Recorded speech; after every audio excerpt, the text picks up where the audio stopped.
سچائی کی طاقت کیا ہے میں آج آپ کو بتاتا ہوں۔ ایک دفعہ ایک شخص حضرت محمد صلی اللہ علیہ وآلہ وسلم کے پاس آیا اور کہا کہ یا رسول اللہ صلی اللہ علیہ وآلہ وسلم، میں بہت گناہ گار ہوں، کیا آپ مجھے کوئی ایسی نصیحت کریں گے جس پر عمل کر کے میں اپنے آپ کو بہتر بنا سکوں؟ نبی کریم صلی اللہ علیہ وآلہ وسلم نے فرمایا کہ ہمیشہ سچ بولا کرو۔ جب وہ شخص چلا گیا پھر جب بھی وہ گناہ کرتا تھا تو دل میں سوچتا تھا کہ اگر میں نے گناہ کیا تو اگر مجھ سے رسول اللہ صلی اللہ علیہ وسلم نے پوچھ لیا تو میں کیا کہوں گا؟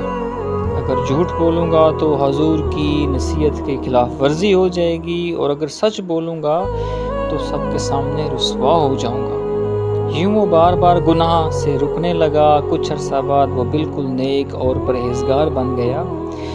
سچائی ایک ایسی خوبی ہے جو انسان کو آہستہ آہستہ تمام برائیوں سے بچا لیتی ہے۔